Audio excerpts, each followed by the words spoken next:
Lucio here. You know you gotta eat a good breakfast, right? You can't skate, dance, spin records, or save the world on an empty stomach. So amp up your breakfast with a Sonic Boost and have some Lucio. No way in hell. No, no, no. Please don't fuck up Diablo. An out-of-season April Fool's joke. No, it's a fully fledged Diablo experience on mobile.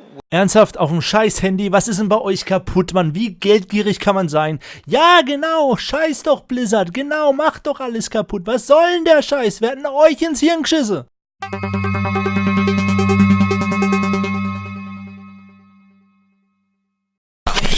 Hey everybody, it's your salty neighbor Giant, and I do not know what to say. As many of you, I was quite shocked by the Blizzcon announcements this year. You have to understand, I used to be a really big Blizzard fanboy. I played Warcraft and Diablo when I was a kid, and for many years I was stuck with World of Warcraft. I enjoyed World of Warcraft till it took a certain turn, and since then I've been looking for the next MMORPG, and that's how I ended up with Ashes. So when Blizzard announced the Diablo mobile game, I told myself, what the fuck is happening? Are the big studios completely giving up on MMORPGs? Is this really what it has come to? That even the biggest studio with the best and most played MMORPG in the world is giving up on the genre? What the hell is going to happen to the genre? Like honestly, like what's going on? Everybody expected Blizzard to knock out and bring out the Diablo MMORPG, and now we're stuck with a freaking mobile game? Jesus Christ, for God's sake, holy banana green hell, what the fuck is going on? But there's an upside to this whole thing. A lot of Blizzard fanboys, a lot of players from World of Warcraft, they will now obviously start looking for another MMORPG. And I think a lot of them will come to Ashes of Creation. So if I would be working at Intrepid, I would bank on this whole situation. I would knock out trailers and more information and yada yada yada. As much content and much information as I can, I would put on the internet, and I would put it out in the open. Let people play, let people stream, let people do what they want to promote this game. And this is what we will be talking about today. So this might be a little bit longer than my other videos, so stick with me. So for most of you that don't know, I started doing YouTube not to become the next big lazy peon or become a famous YouTuber. I actually just started doing YouTube videos just to promote the game. I actually don't really have a goal with this whole YouTube thing. I still say I'm mediocre, maybe even the worst content creator in the official content creator program, but I have a lot of passion for the game and I want this game to be a success. So I've been part of the community since early, like January 2017, and I've been around since that time. So I was there for the Kickstarter, for the Alpha Zero test. I was there since the very beginning. A lot of you know me as the Lord of Salt, and I just want to kind of clarify why I am the Lord of Salt. Not because I'm salty all the time. Well, of course I'm salty. When I lose, I get salty, but then I take this salt, I take this energy, and I take it into the next round every time I lose. Well, I do lose in Battle Royale games quite often, but let's face it, I suck at Battle Royale games, but I still enjoy playing them. So the Lord of Salt title or name actually comes from something that was happening in the community last year. Everybody started having titles, like royal titles, like I am Sir yada yada, I'm the king of blah blah blah, I'm the Lord of Pandemonium. And I was like, you know what, right now I'm playing a lot of Overwatch and I'm getting salty because my teammates, they don't work together, they didn't use voice. I'm really salty. Since that day I decided, you know what, I'm the Lord of Salt and I'm gonna own that title. So yeah, that's where the whole Lord of Salt thing comes from, and I kind of stuck with it because I actually kind of started to like it. I don't know why, I think I'm weird that way, but that's the story on that whole thing. So let's talk about the last live stream and the new gameplay videos and all the new announcements that Steven gave to us. And let's talk about how disappointing some of them are to me. So first up, we all know the ones that tested. Testing went well. The action combat was tested. The whole Battle Royale thing, I'm not a big fan of. I don't know why. I just think it's a bad way to test the action combat. I know it's currently the trend that every studio is knocking out some sort of Battle Royale game, but just because some other people jump off a bridge doesn't mean you have to jump off the bridge either, because if you jump off the bridge, it leaves a mess. And I still say, and I still think, and this is my core belief, that the whole Battle Royale thing is gonna cause some issues if not clearly communicated to the rest of the world that this is just testing. But now we got the announcement that we will have something called Ashes of Creation Apocalypse Apocalypse, where we will have the Battle Royale mode, the Horde mode, and the Siege mode all wrapped together in one free-to-play sort of package for everybody to enjoy. So, yes.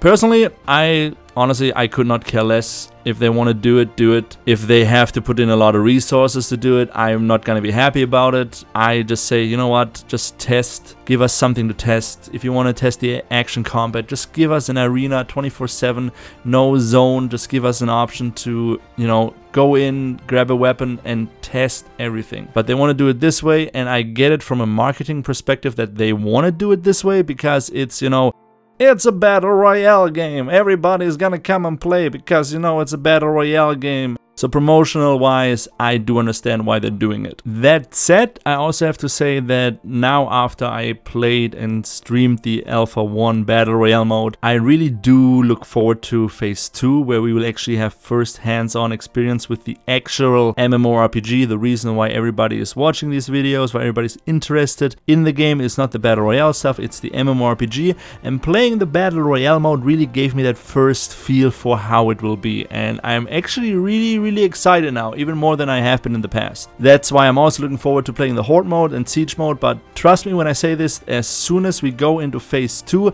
I'm dropping them. They're gonna get uninstalled. I'm never gonna touch them again because then I'm in the game that I want to play, and I'm really looking forward to that. So, a couple of quick news when it comes to the last live stream and the overall status of the testing phases. They managed to increase the server-side frame rate from 20 FPS to 55 FPS, which is incredible, and it's really needed for large-scale PvP, so it doesn't seem laggy or there's no, you know, rubber banding and stuff like that. So I'm really happy that they managed to improve on that part. Because let's face it, player density is really important for Ashes of Creation. There is nothing more important for this game than having a lot of people on the same spot at the same time, especially during sieges. So I'm really happy that they're still working hard on that whole back end, even though we don't get a lot of stuff when it comes to the front end, you know, like skins, 3D models. I'm still salty as hell that we have not seen Orc 3D models. Steven, if you watch this, please, I'm begging you, for Christmas, please give me 3D orc models, please. Honestly, I will send you cookies or whatever you want. I will even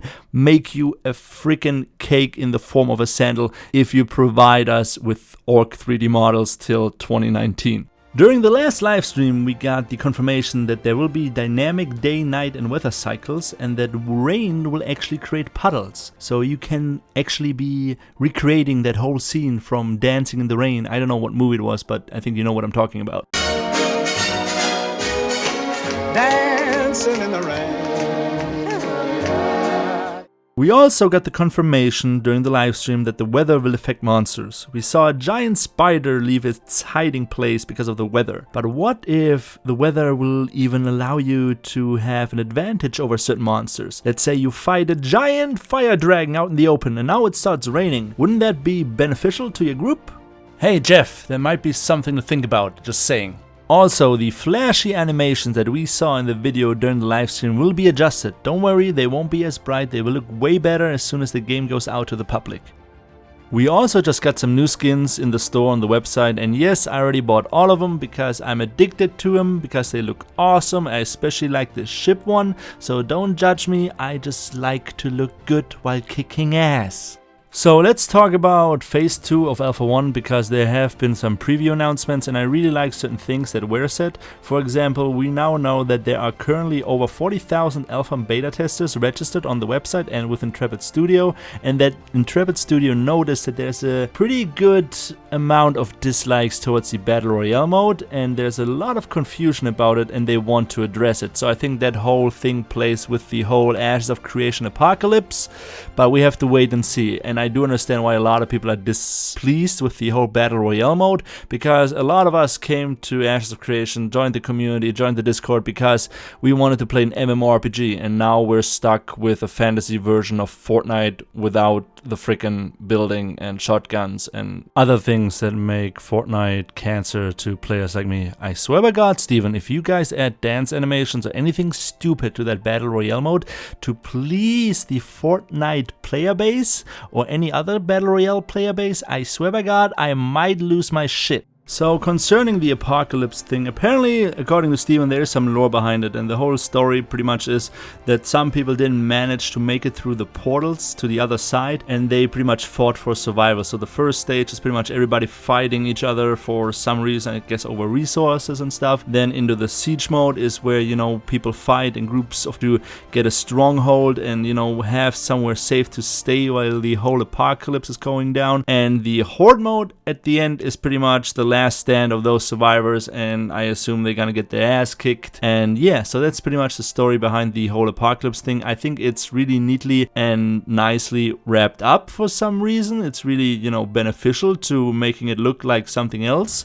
So yeah, no further comment. A good thing is, and I really like this, and it's a really smart marketing choice, is that rewards you gain in one of the Apocalypse game modes will at the end carry over to the main game. So if you're really into Ashes and you really like the whole aspect of the game, you can do two things. First up, you need to play every freaking Apocalypse mode there is and do some testing. Record what you do. If you find a bug, record it instantly. If you don't, I swear by God, I will come to your house and throw salt right into your face. The second thing is you can play as much as you want and gain rewards for the main game. If you're a fanboy like me, I'm pretty sure you will play as much as possible to gain those sweet skins and sweet rewards for the main game. Also, participants of the 3 Apocalypse game modes will also receive, based on performance, rewards like cosmetics, housing items, furnitures, weapon skins, and emotes. So that's something that I really do like, and I think it's a smart move because it makes people want to play the main game even more. Something else that Steven mentioned is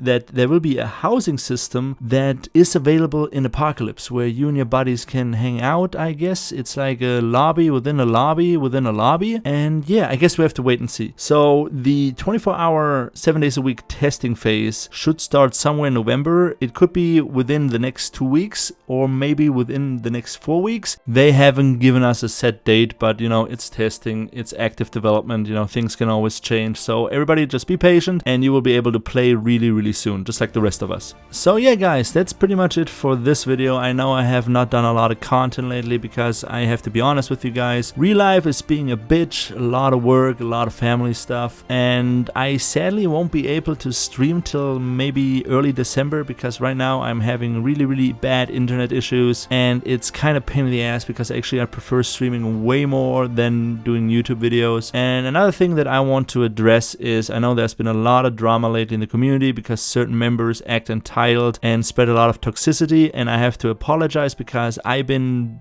acting kind of toxic and aggressive towards those elements. And I have to say, I think the whole me not having good internet right now and not having that much free time is actually kind of a good thing, because that's going to allow me to take a little bit of a step back and actually recover and take a whole break from this whole drama train. And I promise it won't happen in the future. I'm gonna try to stay as neutral as possible and maybe even go down a little bit on the passion that I have for the community.